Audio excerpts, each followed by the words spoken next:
Friends चलिए आज हम चैप्टर 17 शुरू करते हैं। ठीक है, हमारा चैप्टर 17 है वन हमारी जीवन रेखा।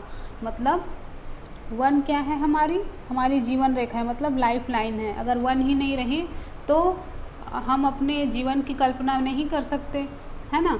तो फ्रेंड्स आज हम इस चैप्टर में यही देखेंगे और ये चैप्टर एक कहानी की तरह है, तो हम भी इसको कहानी की तरह ही देखेंगे। ठीक है, तो इस चैप्टर में एक बूढ़े आदमी के बारे में बताया गया जो कि एक पार्क में गया था, बैठा था, और उसका परिचय मतलब उसके कुछ मित्र भी थे और उस आदमी का नाम था प्रोफेसर अहमद, जो कि विश्वविद्यालय में कार्यरत एक वैज्ञानिक थे। ठीक है, और वो एक पार्क में बैठे थे और उस पार्क में कुछ बच्चे खेल रहे थे, तो वे भी वहाँ पर बेंच में बैठ गए। वो कुछ थके हुए थे। उन्होंने शहर में एक स्वर्ण जयंती समारोह में भागीदारी ली थी और थोड़ी देर मतलब वहाँ पर बैठने के लिए आए थे, सुस्ताने के लिए, और बच्चे उनके मतलब चारों ओर आकर बैठ गए और बच्चों को समारोह के बारे में बताने लगे। उन्होंने बताया कि जो सांस्कृतिक कार्यक्रम था उसके बाद वरिष्ठ नागरिक, मतलब जो एजेड लोग होते हैं, है ना, तो वरिष्ठ नागरिक बोला जाता है उनको, तो उन लोगों ने शहर की बेरोजगारी की समस्या पर चर्चा की उस कार्यक्रम में। और शहर के ठीक बाहर स्थित जो वन्य क्षेत्र है, मतलब जंगल टाइप का एरिया था, उसको सफाई करके वहाँ कारखाना स्थापित करने की योजना बनाई थी, है ना। तो ये तो अच्छी बात थी कि वहाँ कारखाना स्थापित हो रहा है, लेकिन किसके मतलब उसके लिए जो जंगल है, जो वन है, उसका बलिदान देना पड़ रहा है। मतलब जंगल को काट के उसके ऊपर कारखाना बनाया जाएगा, है ना। और इससे जो शहर की बढ़ती हुई जनसंख्या, उसको नौकरी तो मिलेगा, लेकिन मतलब जो प्रोफेसर थे वो इस बात से खुश नहीं थे। क्यों नहीं थे? क्योंकि जंगल को काटना पड़ेगा, जिससे डायरेक्ट या इनडायरेक्ट रूप से हमारी बहुत बड़ी हानि है ना। तो भले ही रोज़गार तो मिलेगा, लेकिन जो हमारा मतलब जीने का मुख्य स्रोत है कहा जाए, है ना, वन ही हमारे जीवन का मुख्य स्रोत है, वो ही नहीं रहेंगे तो हम नौकरी करके क्या करेंगे, है ना। तो उन्होंने ये जो प्रस्ताव था उसका विरोध भी किया और उन्होंने समझाया कि ये जो हरे भरे वन है वो हमारे लिए उतने ही महत्वपूर्ण है जितने कि हमारे फेफड़े, मतलब हमारे लिए हमारे शरीर में हमारे फेफड़े जितने इम्पोर्टेंट्स हैं, तो ये जो वन है वो भी धरती पर जीवन के लिए फेफड़े की तरह ही इम्पॉर्टेंट है ना। और इस जो वन है उसको हरे फेफड़े भी कहा जाता है। और ये जो वन है वो जल शोधन तंत्रों के रूप में कार्य करते हैं, जैसे कि यहाँ पर लिखा है मैंने, एक मिनट, हरे भरे वन हमारे लिए उतने ही महत्वपूर्ण हैं जितना हमारे फेफड़े, इसलिए इन्हें हरे फेफड़े भी कहा जाता है। ठीक है, वन जल शोधन तंत्र के रूप में भी कार्य करते हैं, मतलब जल को शुद्ध करने के एक सिस्टम के रूप में कार्य करते हैं। ठीक है, तो मतलब उनकी बात सुनकर बच्चे मतलब भ्रमित हो गए, उनको समझ में नहीं आया कि ये क्या बोल रहे हैं। तो उन्होंने बच्चों को समझाया कि उन्होंने पूछा कि बच्चे आप लोगों ने वन नहीं देखा क्या? तो चलिए वन के भ्रमण पर जाते हैं। ठीक है, और उन्होंने बच्चों को लेकर वन में जाने का निश्चय किया और उन्होंने वन भ्रमण की मतलब तैयारी भी की। तो हमारा 17.1 है वन भ्रमण। फ्रेंड्स आज हम भी वन भ्रमण पर निकलेंगे, मतलब इस चैप्टर के माध्यम से। ऐसे नहीं है कि हम गाड़ी में बैठ के किसी जंगल पे जाएंगे, तो हम इस चैप्टर के माध्यम से देखेंगे। तो जो बच्चे हैं वो उनके साथ मतलब चाकू, हैंडलेस, छड़ी, नोटबुक, ऐसे कुछ मतलब सामान लेके जो अहमद हैं, प्रोफेसर अहमद, उनके साथ गांव के पास के जंगल की ओर निकले। और उन्होंने वहाँ पर मतलब उनके पास गांव की अपनी उम्र का एक लड़का टीबू मिला। टीबू नाम का एक लड़का था जो कि अपनी चाची के साथ मवेशियों को वन में चराने के लिए ले जा रहा था। और उन्होंने पाया, मतलब जो बच्चे और थे उन्होंने देखा कि टीबू बहुत ही फुर्तीला है, क्योंकि वो मवेशियों के झुंड को एक साथ रखने के लिए यहाँ से वहाँ दौड़ता फिरता था। तो बच्चों ने ये देखा और वो लोग उसके साथ चलना शुरू कर दिए। ठीक है, तो जैसे जैसे उन लोगों ने वन में प्रवेश किया, टीबू ने अपना हाथ उठाकर सबको शांत रहने के लिए बोला। मतलब जैसे ही उन्होंने जंगल में एंट्री की, तो वो जो टीबू है वो क्योंकि जंगल में ही रहता था, ज़्यादातर उसका समय जंगल में बीतता था, तो वहाँ की जो भी एक्टिविटीज़ है उसके बारे में उसको पता रहता था। उन्होंने बच्चों को शांत रहने के लिए बोला। क्यों बोला? क्योंकि जो जंगल में जीव जंतु रहते हैं उनको शोर से परेशानी हो सकती थी, है ना। फिर टीबू उन्हें वन की ऊंचाइयों पर स्थित ऐसे स्थान पर ले गया जहाँ से सभी वन का जो मतलब दृश्य है उसको देख सके, मतलब किसी ऊंचाई वाले जगह पर लेके गए और सारे बच्चे आश्चर्यचकित हो गए। क्यों हो गए? क्योंकि उन्होंने मतलब जहाँ तक उनकी नज़र जाती थी वहाँ ज़मीन दिखाई नहीं देता था, वहाँ पर पेड़ ही पेड़, उसके हरे भरे मतलब जो भूमि है वो बिल्कुल हरी भरी आवरण की तरह दिखाई दे रहा था। ठीक है, तो फ्रेंड्स आपने कभी जंगल का भ्रमण किया है? आप कभी गए हो जंगल घूमने? गए हो तो मुझे कमेंट करके ज़रूर बताना कि कौन से जंगल पे गए हो और कहाँ कहाँ आपने मतलब जो जंगल है उसको देखा है, वहाँ के वन्य जीवों के बारे में भी बताइएगा। ठीक है, तो चलिए हम कंटिन्यू करते हैं। तो फ्रेंड्स जो जंगल है वो समान रूप से हरा भरा नहीं था, कहीं पर वातावरण शांत था, कहीं ठंडी हवा बह रही थी, वो भी बिल्कुल मंद गति से। तो इससे बच्चे को काफ़ी तरोताज़ा और खुश हो रहे थे वो लोग, उनको बहुत अच्छा लग रहा था।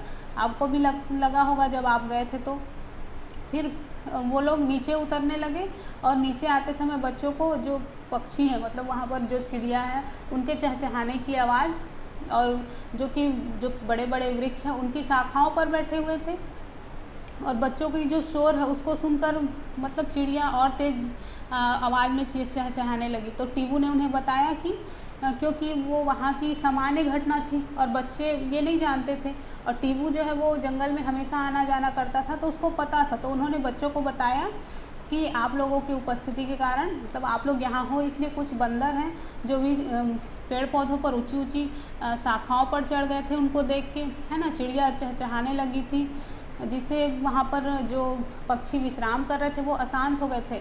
ठीक है, तो ये जो जीव जंतु हैं जंगल में रहने वाले अक्सर अन्य जंतुओं को देखकर मतलब अजनबी लोगों को देखकर विशिष्ट प्रकार की ध्वनि करते हैं, है ना, और अपने जो और सदस्य हैं उनको चेतावनी देते हैं। ठीक है, तो टीबू ने उनको बताया कि वन में अनेक प्रकार के वृक्ष, झाड़ियाँ, शाख और घास पाई जाती है। फ्रेंड्स जो जंगल है वहाँ पे कई प्रकार के पेड़ पौधे होते हैं, कई छोटे छोटे, हमने पढ़ा था शाख क्या होती है, झाड़ियाँ क्या होती है ना, लास्ट चैप्टर में पढ़ा था। तो उसने बताया कि किस किस प्रकार की पेड़ पौधे पाए जाते हैं और वहाँ पर शुकर मतलब सुअर, गौर मतलब बाइसन, गीदड़, सेही, हाथी जैसे जंतु वन में अधिक सघन क्षेत्रों में रहते हैं। मतलब सघन क्षेत्र मतलब जहाँ जंगल जो है बहुत डेंस्ड होती है, मतलब बहुत घनी होती है, उस तरफ ये जो जीव जंतु हैं वो रहते हैं और ये इस जगह पर जाना खतरनाक भी हो सकता है ना, इसलिए अधिक जो सघन क्षेत्र है उधर नहीं जाना चाहिए। ठीक है, और हमने लास्ट चैप्टर में देखा था कि वन जो है जीव जंतुओं को आश्रय प्रदान करते हैं ना। तो आपने जाना कि जो वन है वो किस प्रकार से जीव जंतुओं को आश्रय देता है। तो जो जीव जंतु हैं वो उसका वहाँ पर रहते हैं, है ना, वहाँ की चीज़ों का उपभोग करते हैं। तो इस तरह से जो जीव जंतु वो जंगलों में रहते हैं, है ना। तो फ्रेंड्स जिस भूमि पर वो बच्चे जो चल रहे थे वो कहीं कहीं पर उबड़ खाबड़ थी, कहीं वृक्षों से ढकी हुई थी और टीबू ने उनको बताया कि वहाँ पर कौन कौन से प्रकार के वृक्ष मिलते हैं। ठीक है, किसी वृक्ष का शाखी भाग तने से ऊपर उठ जाता है जिसे शिखर कहते हैं। इसके बारे में हम आगे देखेंगे, पहले थोड़ा सा और जान लेते हैं। ठीक है फ्रेंड्स, टीबू ने उनको बताया कि साल, टीक, शेमल, शीशम, नीम, पलास, अंजीर, खैर, आंवला, बांस, कचनार आदि के वृक्ष की उनको पहचान करवाई कि ये कैसे दिखते हैं। ठीक है, और प्रोफेसर अहमद ने भी उनको बताया पेड़ पौधों के बारे में, वनों के बारे में। उन्होंने बताया कि अनेक प्रकार के जो वृक्ष हैं वो झाड़ियाँ, शाख और घास पाई जाती हैं और वृक्षों पर अनेक प्रकार की विसर्पी लताएं और आरोही लताएं भी लिपटी हुई थी। वहाँ पर आप लोगों ने पढ़ा था विसर्पी और आरोही लताएं क्या होती है। जो भूमि पर रेंगती हैं वे विसर्पी लताएँ और जो पेड़ पौधों के सहारा लेकर ऊपर चढ़ती हैं वो आरोही लताएँ कहलाती हैं। ठीक है, और वृक्षों की घनी पत्तियों के आवरण के कारण सूर्य का प्रकाश जो है मुश्किल से ही दिखाई दे रहा था, मतलब बिल्कुल छाया था वहाँ पर और छाया के कारण अंधेरा भी हो रहा था। ठीक है, तो फ्रेंड्स यहाँ पर ये जो इसको मैं आगे समझाऊंगी आपको, एक डायग्राम है उसके माध्यम से। किसी वृक्ष का शाखी भाग तने के ऊपर उठ जाता है जो शिखर कहलाता है। ठीक है, और वन जंतुओं और पादपों के लिए आश्रय प्रदान करता है, ये भी मैंने बताया। अब वनों में साल, टीक, शेमल, शीशम, नीम, पलाश, अंजीर, खैर, आंवला, बांस, कचनार आदि के वृक्ष पाए जाते हैं, जैसे कि टीबू ने बताया बच्चों को। तो फ्रेंड्स, वनों से प्लाईवुड, ईंधन की लकड़ी, बक्से, कागज़, माचिस की तीलियाँ, फर्नीचर, काष्ठ की बनी हुई वस्तुएं प्राप्त होती हैं। मतलब ये जो जंगल हैं उनसे, उनकी जो लकड़ियाँ हैं उससे ये सब चीज़ें बनाई जा सकती हैं, है ना। और इसी को हम हमारे घरों में यूज़ करते हैं, ठीक है।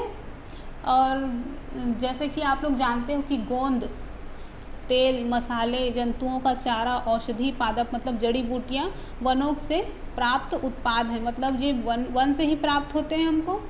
और इसी तरह से शहद, लाख, कत्था वन्य उत्पाद हैं। मतलब ये सब क्या है, हमको वन से मिलते हैं, इसलिए ये सब क्या कहलाते हैं, वन्य उत्पाद, ठीक है। चलिए अब आगे देखते हैं।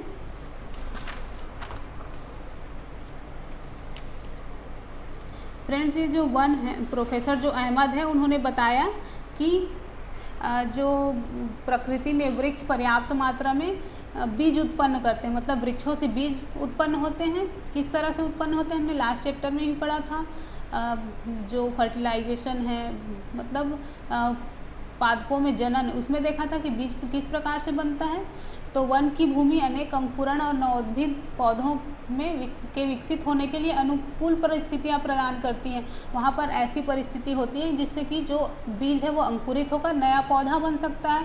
इनमें से कुछ वृक्ष के रूप में वृद्धि कर जाते हैं, मतलब जिनको अनुकूल परिस्थिति मिलती है वो बड़े हो जाते हैं। उन्होंने यह भी बताया कि वृक्ष का शाखी तनों से ऊपर उठा भाग जो शिखर कहलाता है। फ्रेंड्स, यहाँ पर आप डायग्राम देखिए, यहाँ पर आपको मैं शिखर बताऊंगी। तो ये आप डायग्राम देख रहे हो, तो इसमें जो ये ऊपर का भाग है यही शिखर कहलाता है, ठीक है। मैंने जो पीछे पढ़ के बताया था आपको, मैं बोली थी कि डायग्राम में दिखाऊंगी, ठीक है। तो वन में ऊंचे वृक्ष की शाखा कम ऊंचाई के वृक्षों के ऊपर छत की तरह दिखाई देती है। यह वितान या कैनेपी कहलाता है, ठीक है। अब चलिए कैनेपी को समझ लेते हैं, कैनेपी क्या होता है। तो फ्रेंड्स, जो प्रोफेसर हैं उन्होंने बच्चों को बताया कि वन में जो ऊंचे ऊंचे वृक्ष हैं, जैसे कि ये जो वृक्ष है ये ऊंचा वृक्ष है ना, और ये बिल्कुल छत की तरह कार्य करता है और इसी को हम कैनेपी बोलते हैं, ठीक है। यही कैनेपी या वितान कहलाता है, जो ऊंचे ऊंचे छत के रूप में दिखाई देते हैं।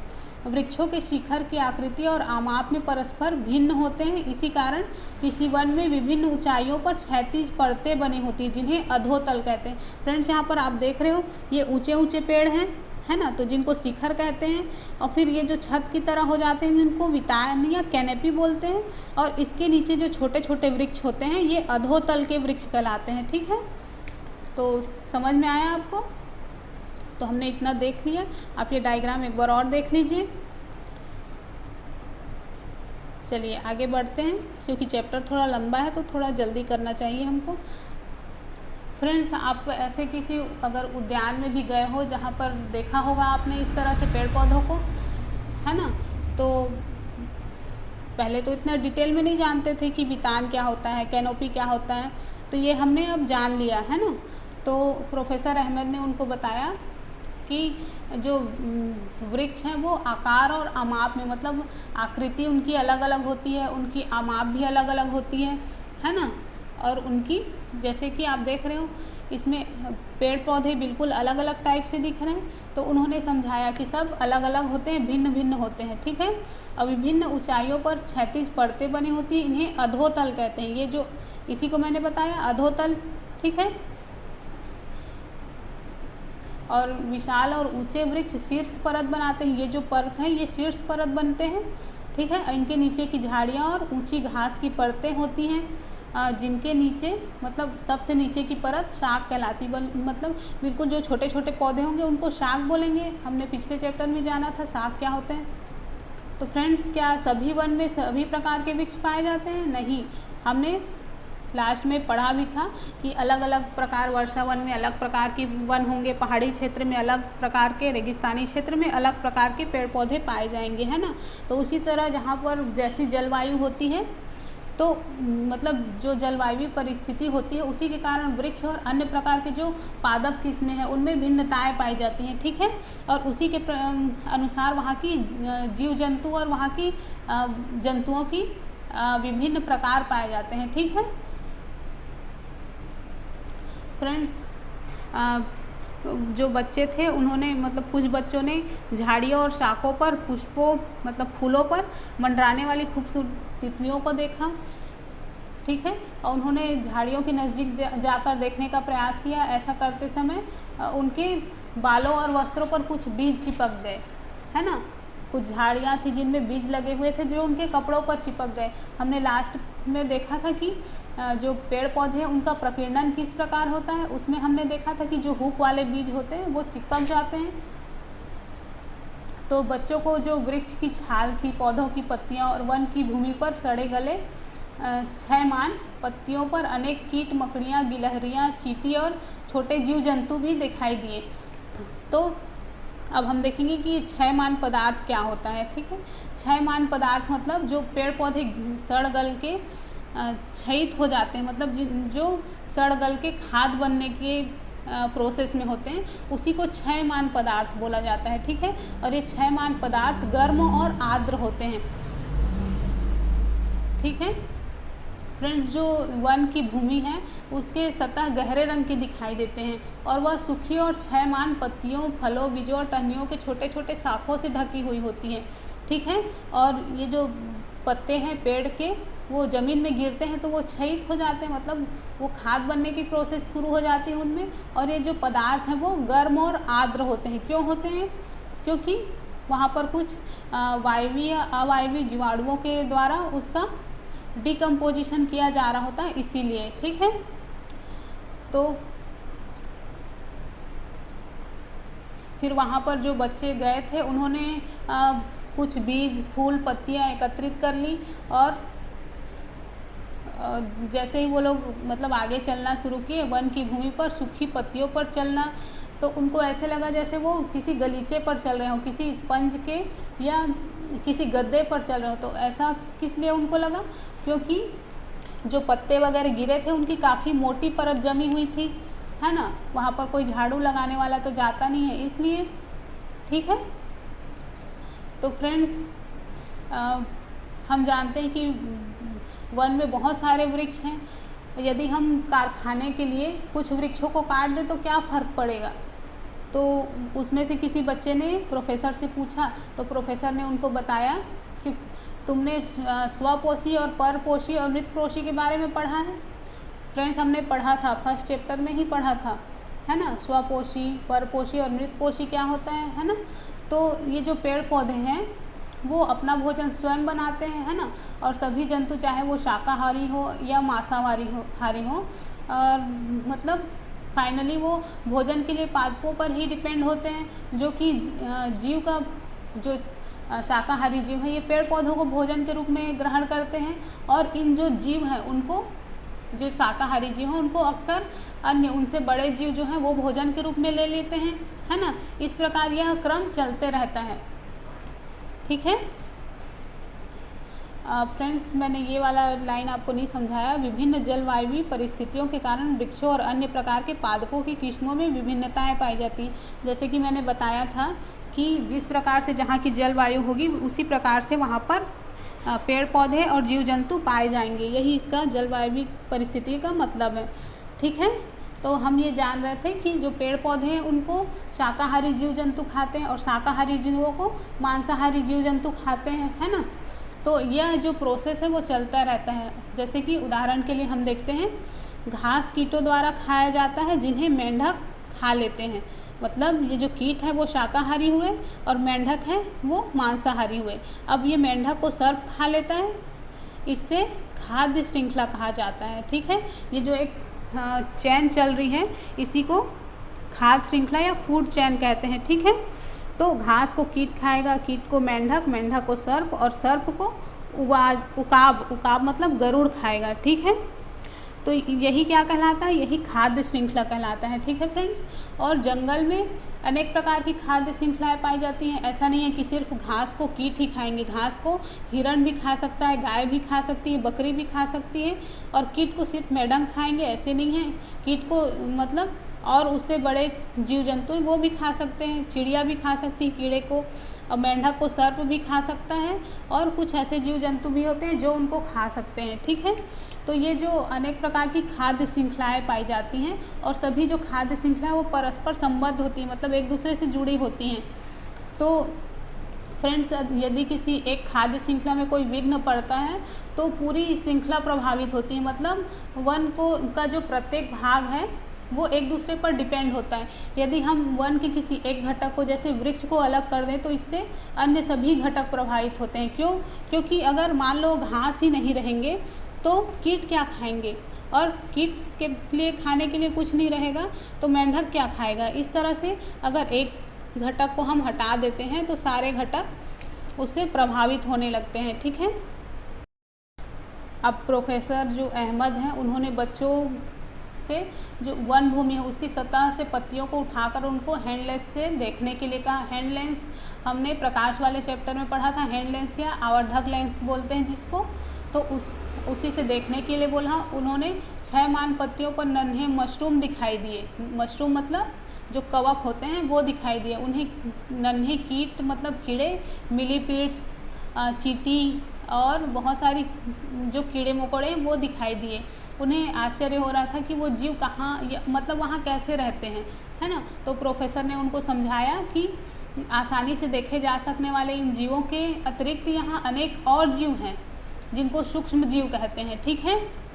तो ये सूक्ष्म जीव क्या होते हैं? सूक्ष्म जीव मृत पादपों और जंतु उत्तकों को खाते हैं और उन्हें एक गहरे रंग के पदार्थ में परिवर्तित कर देते हैं जिसे ह्यूमस कहते हैं। ठीक है। तो फ्रेंड्स, ये सूक्ष्म जीव क्या होते हैं हमने देखा, मतलब जो प्रोफेसर है उन्होंने बच्चों को समझाया कि सूक्ष्म जीव क्या है। तो जो मिट्टी के भीतर रहते हैं, जिनको हम अपनी मतलब खुली ऐसे ही नंगी आंखों से नहीं देख सकते। ठीक है। तो आपको पता चल गया। अब हमने ह्यूमस के बारे में भी पढ़ा था। जो सड़े गले पदार्थ होते हैं, जैव पदार्थ होते हैं, वही ह्यूमस कहलाते हैं, जो कि एक प्रकार से पेड़ पौधों के लिए खाद का काम करते हैं, है ना। चलिए आगे देखते हैं। अब फ्रेंड्स, पादपों और जंतुओं के मृत शरीर को ह्यूमस में परिवर्तित करने वाले सूक्ष्म जीव अपघटक कहलाते हैं। अपघटक मतलब डिकम्पोज़र। ठीक है। मतलब जो पेड़ पौधे की पत्तियां गिर चुकी होती हैं, उसकी डंठल वगैरह गिरते हैं ज़मीन पे, और जो जीव जंतु मर जाते हैं तो उनके शरीर का जो अपघटन करते हैं उसी को अपघटक या डिकम्पोज़र कहते हैं। ये बहुत ही सूक्ष्म जीव होते हैं, इनको हम अपनी खुली आँखों से नहीं देख सकते। ठीक है। और फ्रेंड्स, इस प्रकार के जो सूक्ष्म जीव हैं वो वन के बहुत ही वन में बहुत ही महत्वपूर्ण भूमिका निभाते हैं। ठीक है। और इस तरह से जो बच्चे हैं वो जंगल के सारे जो घटक हैं उनको बिल्कुल करीब से और बहुत मतलब निगरानी करते हुए देख रहे थे, है ना। तो मृत पादपों और जंतुओं के पोषक तत्व मृदा में निर्मुक्त होते रहते हैं। फ्रेंड्स, जो ये मृत शरीर हैं या मृत पादप हैं, उनके क्या होता है उनमें जो पोषक तत्व होते हैं, कार्बनिक पदार्थ होते हैं, वो मिट्टी में मिलते रहते हैं और सजीव पादपों के मूलों द्वारा अवशोषित कर लेते हैं। ठीक है। जो पेड़ पौधे हैं उनको अपनी जड़ों से फिर से एब्जॉर्ब कर लेते हैं। ठीक है। फ्रेंड्स, एक बच्चे ने पूछा कि जब वन में कोई जंतु मर जाता है तो उसका क्या होता है। तो जो टीबू था उसने बताया कि मृत जंतु गिद्ध, कौवों, गीदड़ों और कीटों का भोजन बन जाते हैं। मतलब जो गिद्ध हैं, कौवे हैं, गीदड़ हैं, ये सब उनको खा लेते हैं। ठीक है। इस प्रकार पोषक तत्वों का चक्र जो है चलते रहता है, जिससे वन में कुछ भी व्यर्थ नहीं जाता। ठीक है। तो फ्रेंड्स, चलिए और जानते हैं इसके बारे में।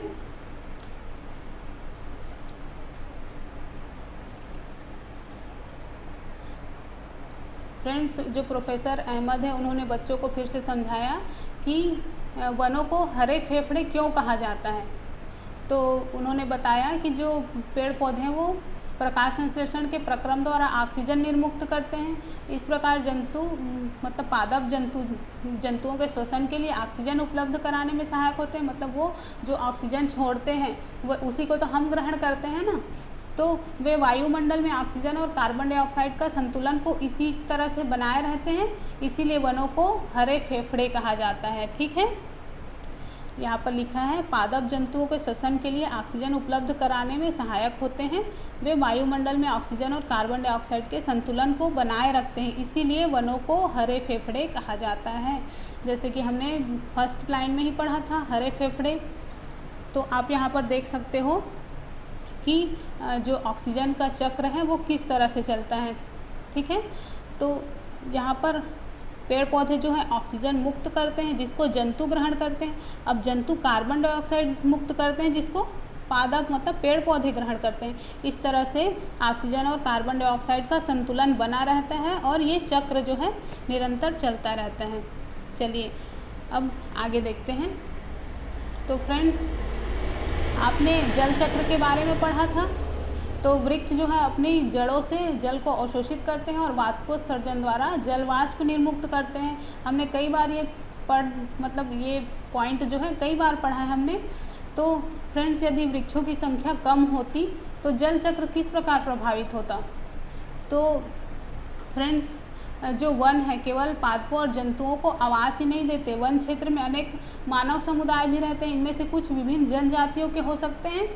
तो जो ये जनजातियां हैं वे लोग अपनी सारी आवश्यकताओं के लिए वनों पर ही निर्भर होते हैं। उन्हें भोजन, आश्रय, जल और जो औषधियां हैं वो यही प्रदान करते हैं, क्योंकि जंगल में रहने वालों के लिए कोई हॉस्पिटल तो बना नहीं होता।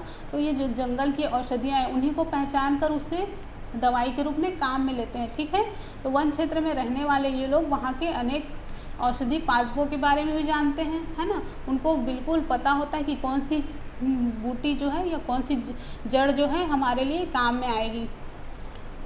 तो फ्रेंड्स, वहाँ पर एक जो झरने बहते रहते हैं, तो झरनों से जो जीव जंतुओं के झुंड है, जैसे कि हिरण के झुंड हैं, वो भी वहाँ पर आते हैं पानी पीने के लिए, है ना। और जो जो झाड़ियाँ हैं, ऊंची ऊंची घास है, यही उनका भोजन होता है। और वन में जो जल बहता रहता है उसी को वो लोग पीते हैं। इस तरह से जो वन है वो इन जीव जंतुओं को आश्रय और आवास प्रदान करता है। ठीक है, और जो वन में रहने वाले मांसभक्षी जीव हैं, जो क्या बोलते हैं उनको, मांसाहारी जीव हैं, उनको भी सुरक्षा प्रदान करता है। तो ये जो शाकाहारी जीव उनको वो भी खाते हैं, है ना। और फ्रेंड्स, इस तरह से जो वन है वो एक गतिक और सजीव इकाई है, मतलब जिसका चक्र जो है निरंतर चलता रहता है। ठीक है, तो वन के विभिन्न घटक एक दूसरे पर निर्भर होते हैं। जैसे कि हमने जाना कि पेड़ पौधे, जीव जंतु एक दूसरे पर किस तरह से निर्भर हैं। तो चलिए और थोड़ा सा जानते हैं इसके बारे में, कहानी के बारे में। तो फ्रेंड्स, जो टीबू हैं उन्होंने बच्चों को नीचे ज़मीन की ओर दिखाकर कुछ बोला। उनको बताया कि जो जीव जंतु हैं वो मल त्याग करते हैं, मतलब उनकी जो लीद है ना, तो उनके बीच अंतर के बारे में बताया कि कौन सा जीव किस प्रकार का लीद उत्सर्जित करता है। ठीक है, तो जो वन अधिकारी होते हैं, जो फॉरेस्ट गार्ड वगैरह होते हैं, तो वो जंगल में ही रहते हैं और जो जीव जंतु हैं उसकी जानकारी इकट्ठी करने के लिए वो ये जो जीव जंतु की लीद है और उनके पद चिन्ह मतलब फुट स्टेप हैं, उन्हीं के आधार पर वो जीव जंतुओं की पहचान करते हैं। ठीक है, तो फ्रेंड्स, ये जो लीद है जीव जंतुओं के, है ना, मतलब जो उनके मल हैं, तो ये भी एक प्रकार से वनों के लिए खाद का काम करते हैं, जिस पर छोटे छोटे कीड़े, कैटरपिलर या लार्वा होते हैं जो पनपते रहते हैं, है ना। और जो नवोद्भिद पौधे हैं जो अंकुरित हो रहे हैं, तो जो कुछ शाख हो सकते हैं या झाड़ियाँ हो सकती हैं, तो जंतु के बीज भी हैं, जो उस पर गिरे हुए होते हैं, तो इन सब के लिए जो लीद है वो एक खाद का काम करती है, ठीक है। तो जंगलों में जो बीज प्रकरणित होते हैं, मतलब गिरे होते हैं, वो नए पेड़ पौधे बन जाते हैं, है ना। और अगर उनको अच्छी पोषक तत्व मिले तो वो वृद्धि करके पुनर्जनन कर सकते हैं और पेड़ पौधों में, बड़े पेड़ पौधों में बदल सकते हैं। और इसके लिए जो क्षयमान या गोबर हैं वो नवोद्भिद को उगने के लिए पोषक तत्व प्रदान करते हैं, ठीक है। तो यहाँ पर हमने लिखा है कि वन वृद्धि करते हैं और परिवर्तित होते रहते हैं तथा उनका पुनर्जनन हो सकता है। पुनर्जनन मतलब एक पौधे से दूसरा पौधा बन सकता है, ठीक है। चलिए और देखते हैं और क्या क्या है इसमें। तो जो पेड़ पौधे की अनेक किस्में हैं उसको आश्रय देकर वन शाकाहारी जंतुओं को भोजन और आवास के लिए अधिक अवसर प्रदान करते हैं। जो शाकाहारी जीव हैं उनकी संख्या का उनकी अधिक संख्या का अर्थ है कि विभिन्न प्रकार के जो मांस भक्षी हैं, मांसाहारी, उनके लिए भोजन की अधिक उपलब्धता होगी और जो जंतुओं की विविध किस्में हैं वन के पुनर्जनन और वृद्धि में सहायक होगी, ठीक है। अब घटक वन में उगने वाले पादपों के लिए पोषक तत्वों की आपूर्ति को बनाए रखने में सहायक होते हैं। इस प्रकार से वन एक गतिक सजीव इकाई है, ठीक है, और जीवन क्षमता से भरपूर है। जो हमने यहाँ पर पढ़ा गतिक इकाई, उसका यही मायने है, ठीक है। अब हम देखेंगे कि वन मृदा अपरदन से बचाती है। फ्रेंड्स, अब जो बच्चे हैं वो लगभग घूमते घूमते उनको दोपहर हो गया था और उनके वापस जाने का टाइम भी हो गया था। तो जब वो वापस जा रहे थे तभी वर्षा होने लग गई, बारिश हुई। तो बच्चों को आश्चर्य हो कि जो वो वर्षा की बूंदें हैं वो भूमि पर तो पड़ ही नहीं रही थी, सीधे नहीं पड़ रही थी। तो भूमि पर क्यों नहीं पड़ रही थी? क्योंकि ये जो बड़े बड़े पेड़ हैं, जो वितान हैं, उनकी जो ऊपरी छत है वो वर्षा की बूंदों को छितरा दे रही है, विच्छिन्न कर रही है, ठीक है, और छोटी छोटी फुहारों में परिवर्तित कर रही है। अधिकांश जल वृक्षों की शाखाओं, पत्तियों और तनों से होता हुआ नीचे की झाड़ियों और शाखों पर धीमे धीमे गिर रहा था। उन्होंने देखा कि कई स्थानों पर भूमि अभी भी सूखी थी, लगभग आधा घंटा बारिश हो रहा था, बारिश हो के रुक गई थी, फिर भी उन्होंने पाया कि वन की सतह पर जो गिरी मृत पत्तियां हैं वो अभी भी कुछ कुछ ही गीली हुई थी, लेकिन वन में कहीं भी जल का जमाव होता नहीं दिखाई दिया, ठीक है। तो जो बच्चे हैं वो सोच रहे थे कि यदि इतनी तेज़ वर्षा हमारे शहर में हुई होती तो जो नाले हैं, जो सड़कें हैं, सारे पानी से भर गए होते, है ना। तो आपने कभी आपके शहर में इतनी भारी वर्षा हुई है जिससे सारे नाले वगैरह भर गए हों? तो बिल्कुल, अगर हमारे शहरों में ऐसे बारिश हो तो बिल्कुल बाढ़ की स्थिति पैदा हो जाती है ना। लेकिन जो जंगल है वहाँ पर क्या हुआ?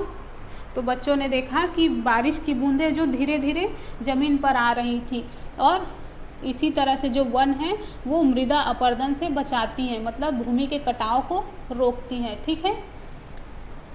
फ्रेंड्स, जो वर्षा वन है, वन है जो वर्षा के जल का प्राकृतिक अवशोषक का कार्य करते हैं, उनको अवशोषित कर लेते हैं और उसे अविस्रावित होने देते हैं, ज़मीन के नीचे उनको स्त्रावित होने देते हैं, जिससे भौम जल का स्तर को बनाए रखने में सहायता मिलती है।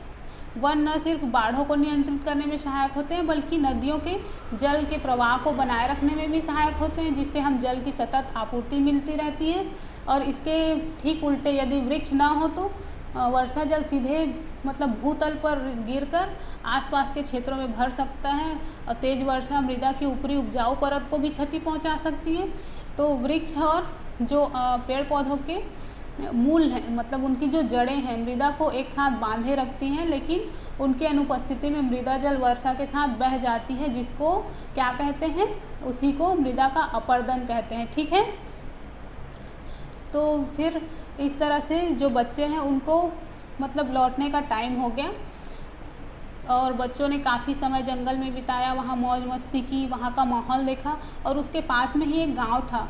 तो जहाँ पर वो टीबू जो है वो रहता था। तो बच्चे उसके गांव में गए तो गांव का मौसम बहुत अच्छा था, बहुत सुहावना था। गांव वासियों ने उनको बताया कि आसपास के जो वन हैं उससे हमारा गांव घिरा हुआ है, जिसके कारण अच्छी वर्षा होती है, हवा भी ठंडी रहती है और यहाँ पर ध्वनि प्रदूषण भी कम होता है, क्योंकि वहाँ से जो गुजरने वाली सड़क है, जो मतलब उनसे वाहनों की शोर को जो पेड़ पौधे वो अवशोषित कर लेते हैं। ठीक है, तो इस तरह से बच्चों ने जाना कि पेड़ पौधे का कितना इम्पोर्टेंस है। ओके, तो फ्रेंड्स, बच्चों ने गांव के इतिहास के बारे में भी जानकारी ली और उनको जानकर आश्चर्य हुआ कि जो गांव का क्षेत्र है वो कृषि के लिए खेत लगभग 60 वर्ष पहले वनों को काट कर उपलब्ध कराए गए थे।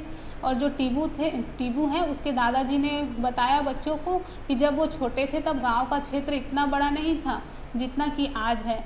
वहाँ वर्षा वनों से घिरा हुआ भी था। सड़कें, इमारतें आदि का निर्माण, औद्योगिक विकास और लकड़ी की बढ़ती हुई मांग के कारण वनों का कटाव होने लगा और वे लुप्त होने लगे। मतलब इस सब को बताते हुए जो दादाजी थे वो मतलब खुश नहीं लग रहे थे, क्योंकि उनके गांव के समीप के वन का पुनर्जनन नहीं हो रहा था। मतलब जो वन है वो क्षयित हो रहे थे, उसका विकास नहीं हो पा रहा था। और जो पालतू पशु हैं वो अत्यधिक चराई और वृक्ष की अंधाधुंध कटाई के कारण लुप्त होने के कगार पर थे। और जो प्रोफेसर अहमद हैं उन्होंने भी कहा कि यदि हम समझदारी से काम लें तो हम वनों को, पर्यावरण को संरक्षित रखने के साथ साथ विकास कार्य भी कर सकते हैं। तो इसके लिए हमको एकजुट होना पड़ेगा और अपनी बुद्धिमत्ता से काम करना पड़ेगा। ठीक है, तो वन जलवायु, जल चक्र और वायु की गुणवत्ता को नियमित करते हैं। फ्रेंड्स, जो वन है वो हमारे जो जलवायु है और जल चक्र है, जल चक्र के बारे में हमने पढ़ा था, उसको भी मेंटेन करते हैं, वायु की गुणवत्ता को भी नियमित करते हैं। ठीक है, तो इस तरह से बच्चों ने वन भ्रमण का आनंद उठाया। ठीक है, अब जो प्रोफेसर अहमद है उन्होंने बच्चों से जो पाठ है उसका जो मतलब उन्होंने वन भ्रमण किया उसके बारे में उनको लेख लिखने के लिए भी कहा। ठीक है, तो बच्चों ने लिखा कि वन हमें ऑक्सीजन प्रदान करते हैं, वे मृदा की सुरक्षा करते हैं और जंतुओं को आश्रय प्रदान करते हैं। वन आसपास के क्षेत्रों में वर्षा का उचित स्तर बनाए रखने में सहायक होते हैं। वन औषधि, पादप, काष्ठ और अनेक उपयोगी उत्पादों के स्रोत हैं। ठीक है, हमें अपने वनों को सुरक्षित रखने के लिए हर संभव प्रयास करते रहना चाहिए, नहीं तो ये वन क्या है, एक दिन लुप्त हो जाएंगे। ठीक है, और वन लुप्त हो गए तो हम भी लुप्त हो गए समझो। तो फ्रेंड्स, भारत के कुल क्षेत्रफल का लगभग 21% वन क्षेत्र है। तो फ्रेंड्स, यहाँ पर हमारा ये चैप्टर ख़त्म हो गया। तो आशा करती हूँ कि आपको ये चैप्टर अच्छा लगा होगा, कहानी भी अच्छी लगी होगी। तो फ्रेंड्स, आप लोगों ने भी अगर वन भ्रमण किया है तो मुझे बिल्कुल बताइएगा कमेंट करके। अब देखते हैं क्वेश्चन क्या क्या बन रहे हैं। तो फ्रेंड्स, पहला क्वेश्चन है, 2 अपघटकों के नाम बताइए। अपघटक मतलब वही सूक्ष्म जीव जो मृत सड़े गले पदार्थों को क्या करते हैं, डिकम्पोज करते हैं। ठीक है, अब दूसरा क्वेश्चन है, 5 वन उत्पाद के नाम बताइए। आपको वनों से मिलने वाली 5 चीज़ों के बारे में बताना है।